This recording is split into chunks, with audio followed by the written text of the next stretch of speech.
presenta.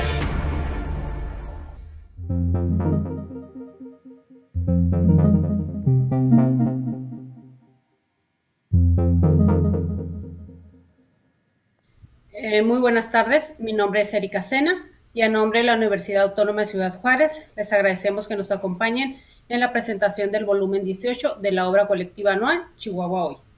Esta tarde nos acompañan Pedro Siller, él es historiador y profesor investigador desde hace 25 años en el Departamento de Humanidades de la Universidad Autónoma de Ciudad Juárez, director general de la publicación Chihuahua Hoy desde agosto del año pasado y miembro del comité editorial de la revista Cuadernos Fronterizos. También nos acompaña Mirna Limas Hernández. Ella es doctora en estudios de integración y desarrollo económico, profesora de tiempo completo en la Universidad Autónoma de Ciudad Juárez, adscrita al Departamento de Ciencias Sociales, miembro del Sistema Nacional de Investigadores Nivel 1 y fundadora de la Red Iberoamericana de Estudios de Desarrollo y participante del seminario binacional Diversidad sin Frontera. Nuestro tercer presentador es Fernando Sandoval Gutiérrez. Él es doctor en educación, maestro en desarrollo educativo y profesor normalista.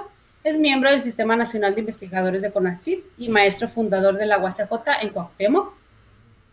Ha sido maestro rural y docente invitado de la Escuela Normal del Estado de Chihuahua, de la Escuela Normal Superior José E. Medrano, de la Universidad Pedagógica Nacional, entre otros. Le cedo la palabra al doctor Pedro Siller. Muchas gracias, Erika. Realmente es un honor estar aquí con ustedes presentando este número, el volumen 18 de Chihuahua Hoy, verdaderamente libro, revista, si ustedes lo quieren llamar así, pero que durante estos años, a partir de el año 2003, en que salió su primer número, ha englobado la producción intelectual más importante que ha habido en Chihuahua y sobre Chihuahua. De tal manera que en estos 18 volúmenes ustedes pueden encontrar a lo largo de su historia alrededor de 150 artículos escritos por los mejores académicos de Chihuahua y del exterior que se preocupan sobre Chihuahua, sobre lo que sucede en Chihuahua en sus diversos aspectos. Es más que una revista porque los textos normalmente exceden, digamos, las 25 cuartillas, 25 cuartillas, lo cual es un espacio suficiente como para analizar con profundidad el tema de qué se trata. Esto nos da un acervo de conocimientos, de trabajos muy, muy especial. Creo que ningún otro estado tiene un repositorio de artículos, sobre todo con el nivel tan importante de sus escritores.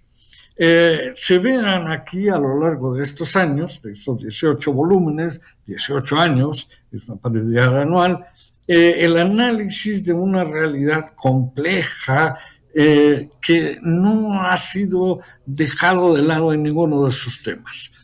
Si viéramos los volúmenes que les ofrecemos a ustedes en Internet, ahora que están a disposición del público, gracias a estos nuevas modalidades de publicación, podemos ver, por supuesto, a temas de historia, que fue siempre la especialidad de nuestro querido maestro, el doctor Víctor Manuel Orozco, que fue el fundador y el animador en sus primeros 17 años de esta revista. La presentación del número 18 en esta nueva época también quiere ser un homenaje al doctor Orozco y mencionarlo como un iniciador, como un hombre que siempre tuvo empresas culturales y que nos ha dejado esta herencia. Ahora se ha retirado físicamente por su jubilación, pero lo seguimos sintiendo muy cerca en espíritu y en ánimo en nuestro trabajo de divulgación cultural. Les decía, en estos 18 volúmenes vamos a encontrar cerca de 200 artículos que se refieren a historia, como dije, a la filosofía en el estado de Chihuahua, a las historias de las ciudades, en gran parte de su vida, a la vida política que ha sufrido el Estado.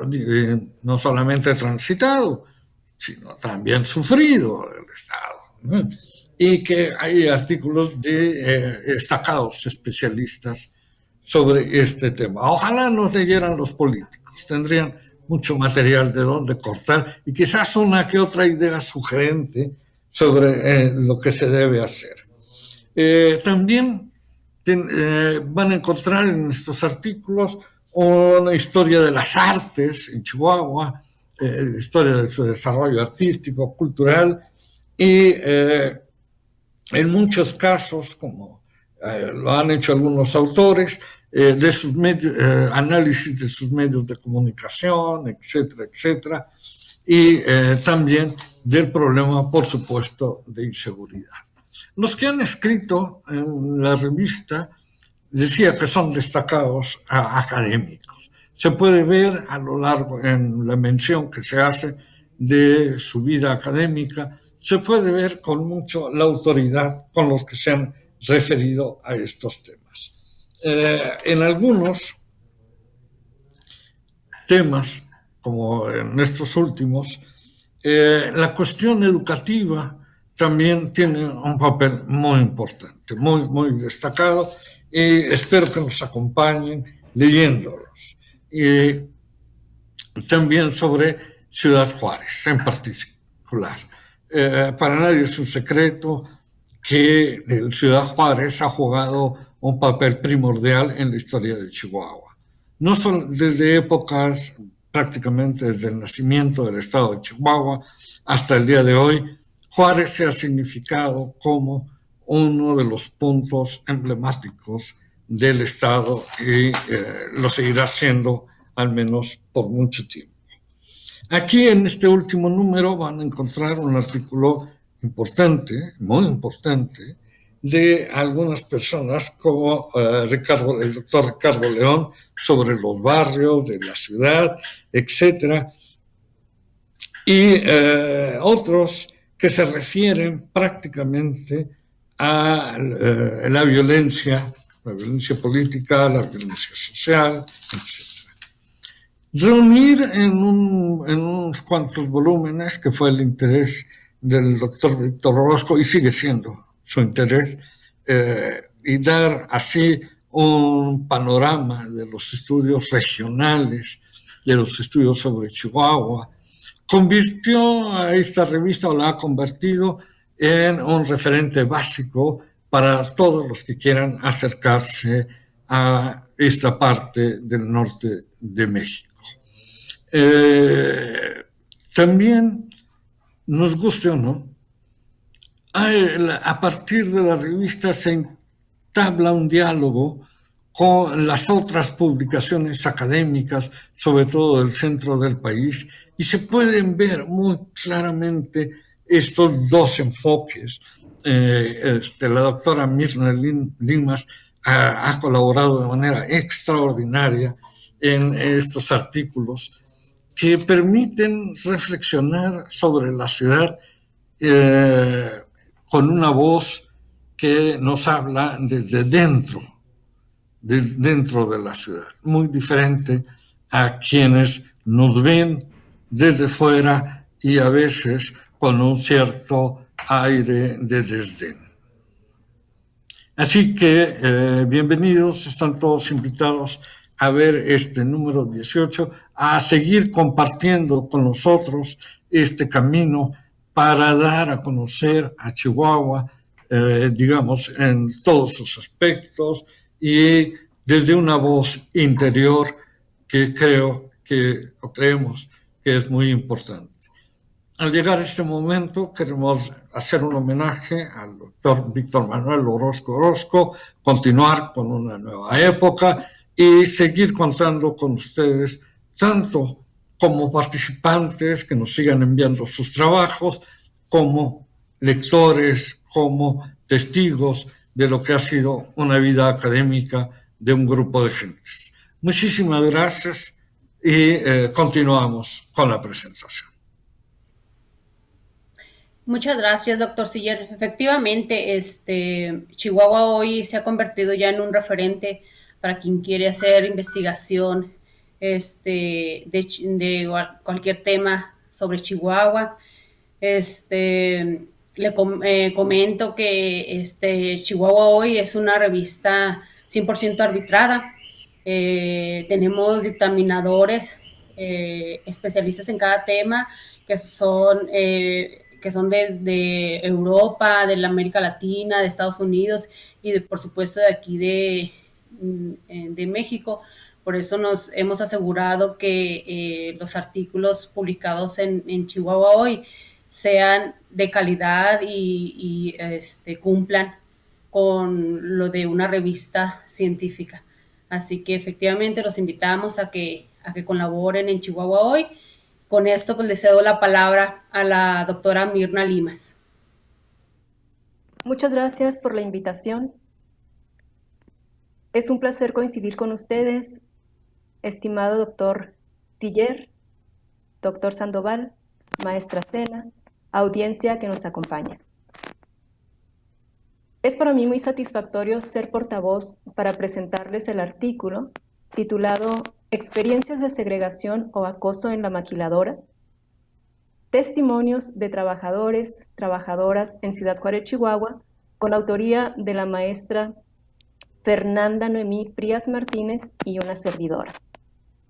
Este texto, disponible en versión digital, descargable desde el portal de la Universidad Autónoma de Ciudad Juárez, en su menú de publicaciones, pues del cual haré unos comentarios, es producto de la tesis de maestría de la maestra Frías, quien es egresada y titulada del programa de maestría en estudios interdisciplinarios de género, que es un programa de posgrado que ofrece nuestra universidad. En principio, agradezco en nombre de ambas a cada una de las personas que contribuyeron para cumplir esta meta, gracias al personal que nos abrió las puertas de la empresa para atender este proceso de investigación. Gracias también a cada persona que accedió en conceder tiempo para las entrevistas. Gracias a quienes revisaron la primera versión de este producto. Gracias por sus valiosos comentarios porque nos permitieron corregir la calidad de nuestro artículo y mejorar desde luego su contenido. Agradezco también de manera especial al doctor Alfredo Limas Hernández por contribuir en la codirección de la tesis de maestría de la maestra Frías y a las personas que dieron el visto bueno para este producto y quienes constituyeron desde luego una pieza clave para conseguir esta entrega. Nuestro agradecimiento también para el personal que organiza esta presentación, al personal técnico, al grupo de marketing editorial, al personal de Chihuahua Hoy, al doctor Sandoval, presentador también esta tarde. En fin, gracias a todos y cada una de ustedes y va mi reconocimiento. En segundo término, debo expresar que fue un tanto difícil decidir qué decir del contenido del artículo.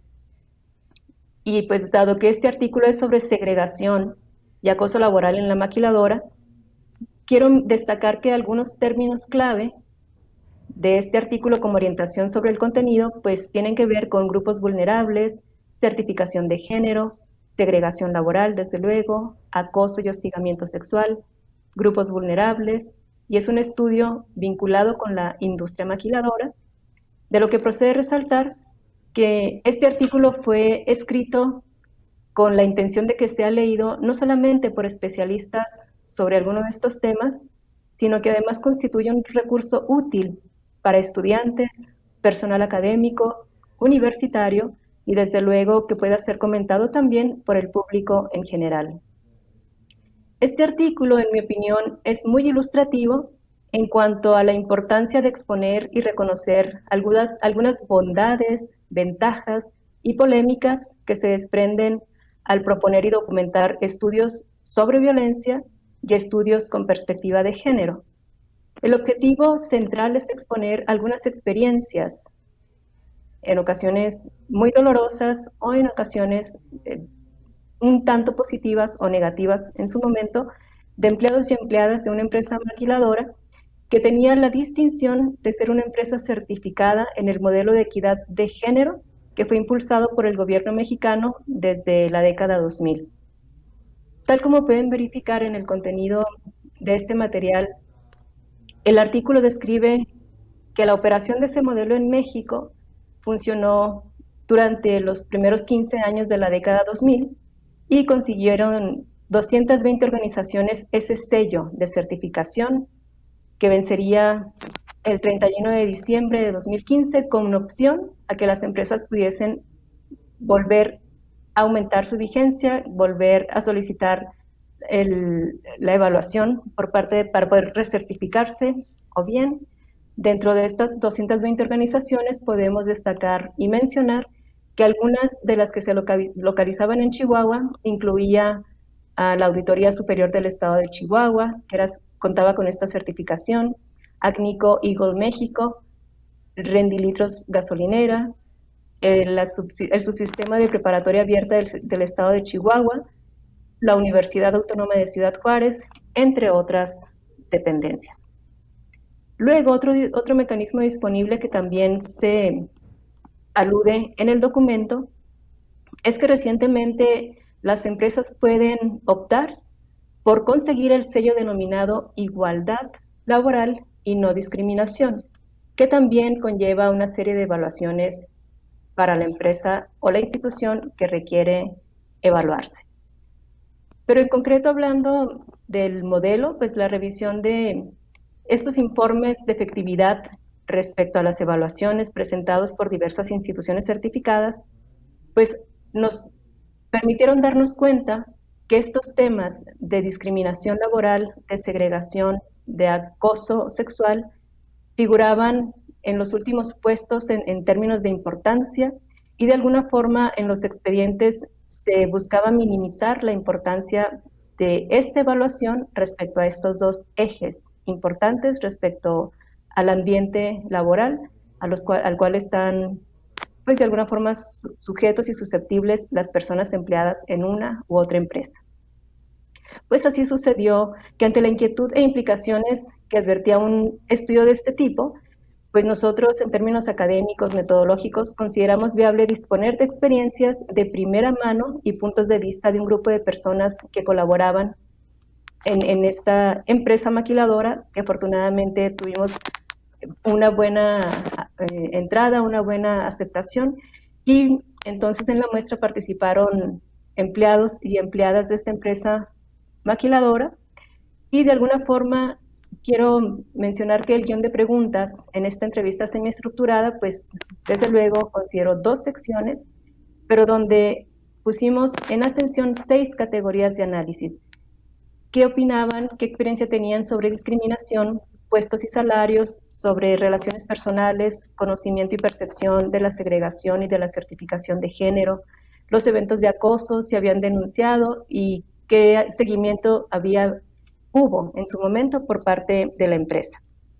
Y como prueba de algunos testimonios, quiero permitirme leer dos testimonios, 2 hallazgos de lo que nos compartieron las personas entrevistadas, que a la letra nos dijeron.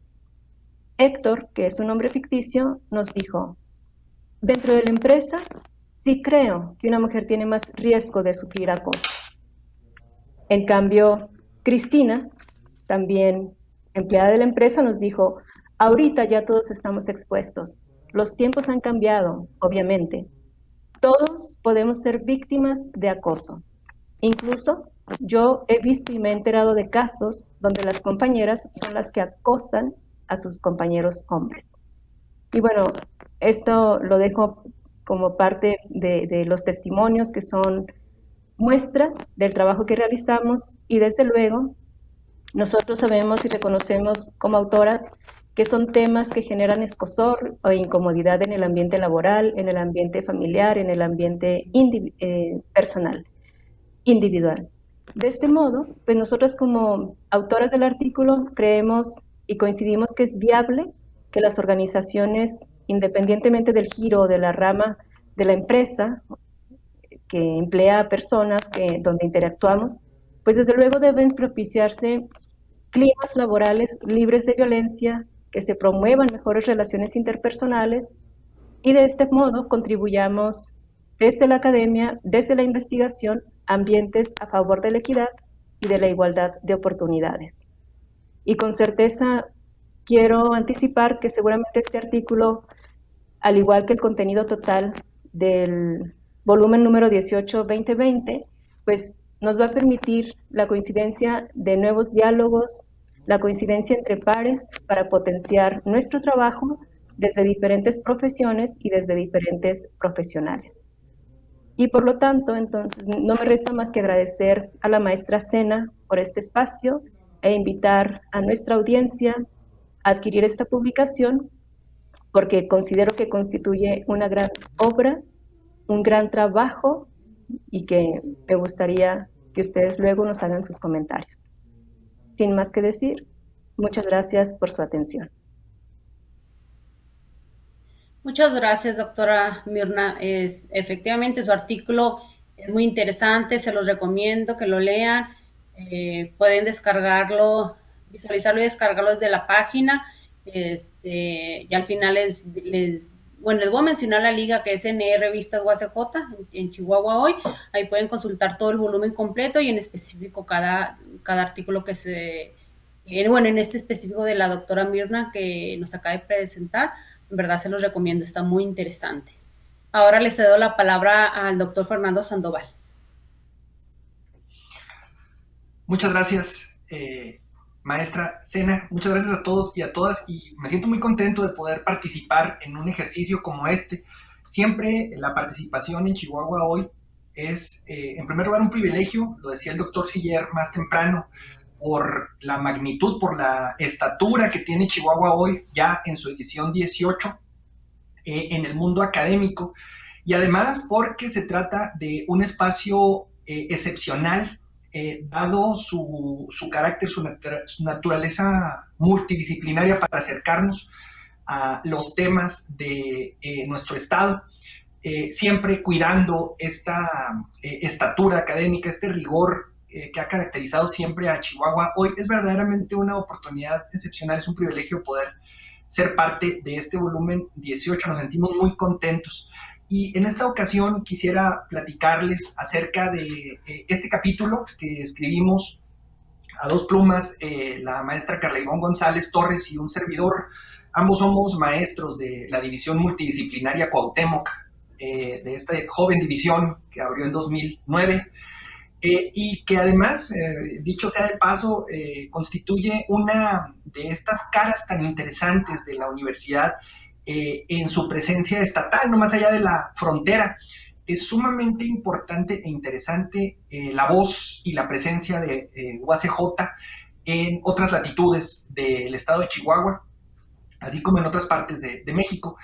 Y en esta ocasión tuvimos oportunidad de colaborar con un texto que se llama Espacios Escolares Abandonados, Práctica Docente y Política Educativa en Chihuahua. Les pongo un poco en contexto. Miren, hacia el final del ciclo escolar 97-98 de educación básica, el gobierno estatal, encabezado en aquel entonces por Francisco Javier Barrio Terrazas, decide cerrar una serie de escuelas rurales en todo Chihuahua y dar paso a un proyecto de política educativa pública llamada CREI, los Centros Regionales de Educación Integral. Entonces, se cierra en junio de 1997, se cierran una serie de pequeñas escuelas rurales consteladas a lo largo de toda la geografía rural del estado, y se fundan los primeros CREI, los Centros Regionales de Educación Integral. En particular, el primero que se funda tuvo lugar en una comunidad que está en la ribera de la Laguna de Bustillos, aquí en el municipio de Cuauhtémoc, llamado Favela. En Favela se funda el primer CREI y una colección de pequeñas escuelitas rurales que habían venido dando servicio desde finales de la década de los 60, fundadas la mayor parte de ellas en el contexto del Plan Chihuahua del gobernador Teófilo Borunda Ortiz. Cierran sus puertas en este ciclo, final del ciclo escolar, y los chicos que acudían a clases en estas pequeñas escuelas se congregan en el CREI de Favela. El dato es importante y más allá de lo anecdótico porque luego de Favela se fundan otros CREI y con el paso de los años la política educativa iba a orientarse en ese sentido,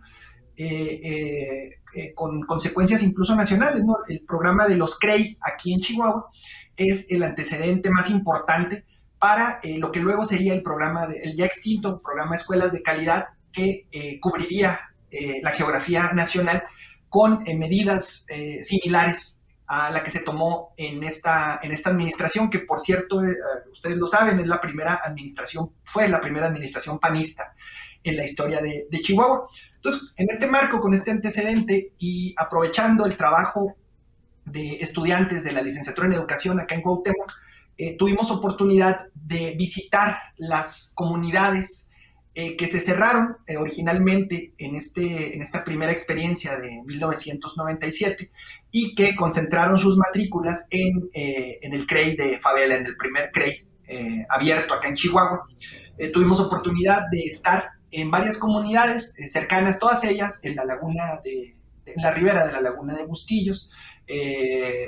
Para quien conozca por acá, estuvimos visitando la comunidad de Baldón, Tres Lagunas, La Selva, entre otras, y nos encontramos con una riqueza muy, muy importante en términos, por un lado, simbólicos, es decir, lo que aún a pesar de la distancia temporal que nos separa del cierre de la escuela, de estos espacios para las comunidades, ¿no? La escuela, a pesar de tener años y años cerrada, sigue siendo un espacio fundamental para la vida comunitaria, por un lado, y por otro lado nos encontramos pues con un estado de deterioro sumamente importante en la mayor parte de estas instancias públicas de la infraestructura de las escuelas.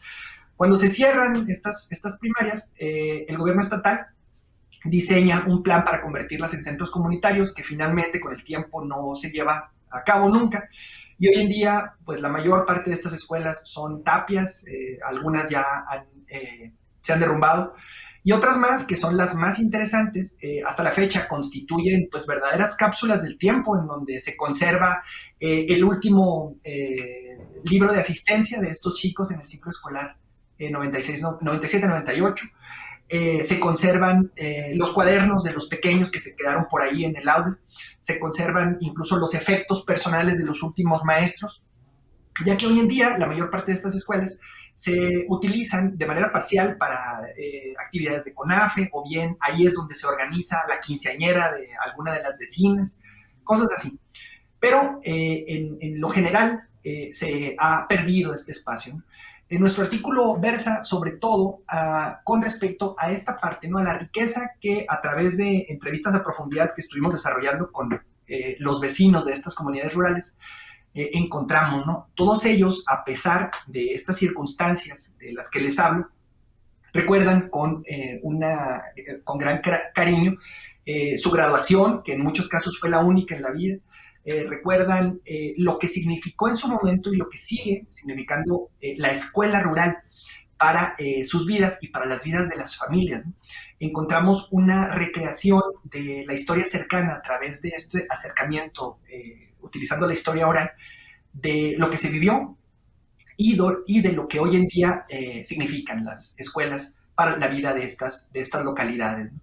Encontramos además un interés compartido, ya no tanto por rescatar las escuelas, es decir, por rescatar las instalaciones, dado que se reconoce la importancia que tiene el propio CREI para la vida regional, y además la calidad del servicio que se oferta en estas nuevas modalidades.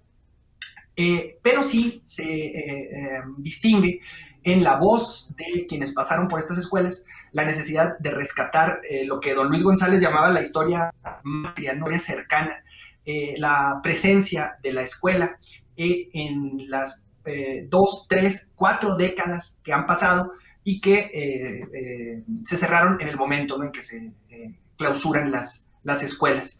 Estas escuelas rurales son nichos culturales sumamente potentes en términos simbólicos, en términos de significación para la comunidad. Y en esa medida encontramos que la escuela, a pesar de estar cerrada, es un espacio, tanto físico como simbólico, de construcción y reconstrucción de la identidad, a partir de recordar cuando Pedrito tiró chile colorado en la graduación, o cuando la maestra fulanita llevó su vestido amarillo a algún evento, o cuando llegaron los libros de texto de la Conalitec. Todos estos elementos simbólicos están presentes, asociados a estas escuelas rurales, a esta, repito el concepto, a esta historia matria tan cercana y tan valiosa, sobre todo en estos momentos en los cuales la presencia de la escuela rural en la historia tanto mexicana como en la historia regional ha perdido su voz. En otros momentos el tema de la escuela rural era sumamente importante y sumamente potente, estratégica incluso para la política educativa mexicana, y hoy en día el tema de la escuela rural va desdibujándose. Esto es un asunto que nos preocupa porque a la fecha se conservan numerosas escuelas rurales, tanto en Chihuahua como en México, y su aportación a los procesos educativos y además a los procesos culturales y simbólicos que ocurren en las escuelas, perdón, en las comunidades rurales es fundamental. Finalmente quisiera invitarles a que hagan la lectura, nos lo decía el doctor Siller más temprano. La invitación es a que podamos continuar este diálogo con respecto a este tema, el tema de las escuelas rurales, y además a todos los que se tocan en este número de Chihuahua hoy a través de la lectura. Y esto creo que es nuestra aportación, ¿no? Nos permite enriquecer el debate con respecto a todos estos asuntos en la búsqueda compartida de soluciones a los grandes problemas regionales, a los grandes problemas del Estado. Finalmente quiero terminar agradeciendo profundamente al doctor Siller, agradecer a la maestra Erika Sena, nuestra eterna cómplice en estas aventuras y en muchas otras. La doctora Sena se caracteriza siempre por su seriedad y por la calidad de su trabajo. Agradecer a la doctora Mirna Limas, se distingue siempre por la elevada calidad de sus participaciones, de su producción. Gracias, doctora, por compartir este espacio. A Lula que siempre nos ayuda también en todas estas aventuras, y finalmente al equipo técnico de UACJ TV y UACJ Radio, que siempre está acá con nosotros. Muchas gracias a todos. Muchas gracias, doctor Sandoval. Es un honor que investigadores como usted y la doctora Limas y todos los que publican en Chihuahua hoy nos manden sus colaboraciones, porque sin ustedes, pues Chihuahua hoy pues no sería lo que es ahora. Y definitivamente tu artículo me gustó mucho, se me hizo muy interesante, y además en su artículo está ilustrado con imágenes de esas escuelas rurales que nos acaba de mencionar, así que se los recomiendo también bastante. Lo pueden igual consultar en revistas UACJ, en Chihuahua Hoy, lo pueden descargar individual o todo el volumen, así que se los recomiendo. Gracias, doctores. Miren, les pedimos disculpas por las fallas técnicas que tuvimos al principio, para los que nos estaban siguiendo por Facebook Live, pero la transmisión quedará en YouTube por si se perdieron de alguna parte, y ahí lo podrán ver como presentación de Chihuahua Hoy 2020. Saludos a Ricardo León, que sigue la transmisión. También nos siguen Paloma Licón, Lisbeth Almeida, Gabriela Vizcarra, Gwendolyn Samarripa, Urani Montiel, Sebastián Pérez Rodríguez, Alex Rascón, Ingrid Mendoza, Claudia Elia Vital Marías, Diana Gutiérrez, Sofía FD, Yamilet Ramos. Muchas gracias por seguirnos por la transmisión en vivo o desde YouTube. Muchas gracias. Y me permito leer uno de los párrafos que se incluyó en la presentación para, como dijo el doctor, hacerle el doctor Siller, como hacerle un tipo de homenaje al doctor Víctor Orozco por todo este legado que nos dejó, que es Chihuahua Hoy, y me permito dar lectura de ese párrafo. Con esta edición se cumplen 18 volúmenes de esta obra colectiva anual Chihuahua Hoy, visiones de su historia, economía, política y cultura. Y con ella anunciamos el retiro del doctor Víctor Orozco, quien fuera director general de esta obra desde que inició con un seminario permanente de investigación en el año 2011. Ahora, como jubilado de la Universidad Autónoma de Ciudad Juárez, se retira de sus funciones directivas, tanto de esta publicación como de la revista Cuadernos Fronterizos, pero se queda con sus otros trabajos intelectuales que tanto le apasionan. Les damos las gracias infinitas al doctor Víctor Orozco por todo el legado que deja con este importante proyecto editorial. Muchas gracias, doctor Orozco, si nos está viendo, le agradecemos mucho por todo esto, este inicio de proyecto que nos dejó. Muchas gracias. Seguramente el doctor Siller seguirá sus pasos y dará continuidad a este proyecto, sin duda, tan importante en el estado de Chihuahua. Y aprovecho también para hacerles una invitación para que nos envíen sus colaboraciones para el siguiente volumen, que es el 2021. Pues realmente los requisitos o los lineamientos son mínimos, creo que los básicos que se piden en una revista de investigación, que pues tiene que estar el estilo APA, con títulos breves y atractivos, incluir el resumen del contenido en no más de 100 palabras. La extensión es entre 6,000 y 14,000 palabras, que es en un equivalente de 20 a 40 cuartillas. Pues como ya lo había mencionado, todos nuestros artículos son arbitrados por especialistas en los temas y con nuestro sistema a doble ciego. No sé si tienen algún otro comentario que quieran añadir los presentadores.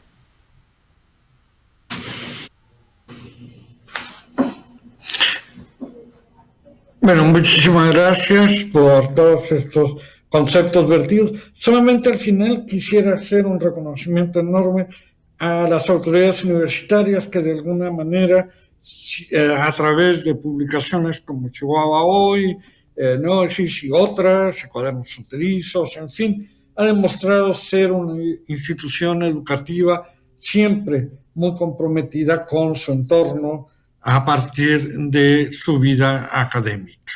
Y el publicar estos artículos es precisamente el reflejo de ese compromiso, de ese devolverle a la comunidad un poco de lo mucho que nos ha dado, y el de mantener un diálogo permanente para hacer cada vez más una mejor ciudad, una mejor vida cotidiana, cultural y socialmente. Muchas gracias. Esto es todo. Les leo otros comentarios que nos llegaron a través de Facebook. Héctor Luján comenta: excelente trabajo del doctor Orozco al frente de esta revista. Felicidades a Siller por este nuevo reto. Pues hasta ahorita son todos los comentarios que nos han llegado. Les agradecemos. Pues en lo personal quiero agradecerle infinitamente a Lula Ortiz, porque ella siempre está detrás de estos eventos tan importantes para difundir este trabajo intelectual que se hace en la universidad. Muchas gracias, Lula. También quiero agradecer a César Muñiz, que él es nuestro revisor de estilo de la revista. Muchas gracias, César. A Mayola, porque César tiene el respaldo siempre de Mayola también, por todo su apoyo. Y pues al departamento de comunicación universitaria del maestro Mesa también les agradecemos mucho. Al director de ICSA, que también recibimos apoyo de ICSA para esta publicación, gracias a la Universidad Autónoma de Ciudad Juárez. Como les había comentado, pueden encontrar completamente gratis, descargar cada tomo de la revista Chihuahua Hoy. desde el 2003 hasta el 2020. Lo pueden descargar en rrevistas.uacj.mx, diagonal Chihuahua Hoy, ahí sin ningún problema se pueden descargar en PDF. También nos pueden seguir por Facebook en la página de Chihuahua Hoy o a los correos electrónicos de chihuahua.hoy@uacj.mx. Ahí les atenderemos cualquier duda, comentario o igual recibiremos sus colaboraciones. Y ya para finalizar, a nombre de la Universidad Autónoma de Ciudad Juárez, les damos las gracias por acompañarnos en este evento. Les agradecemos a la doctora Mirna Limas y al doctor Fernando Sandoval, al doctor Pedro Siller, por acompañarnos esta tarde. Muchas gracias a todos.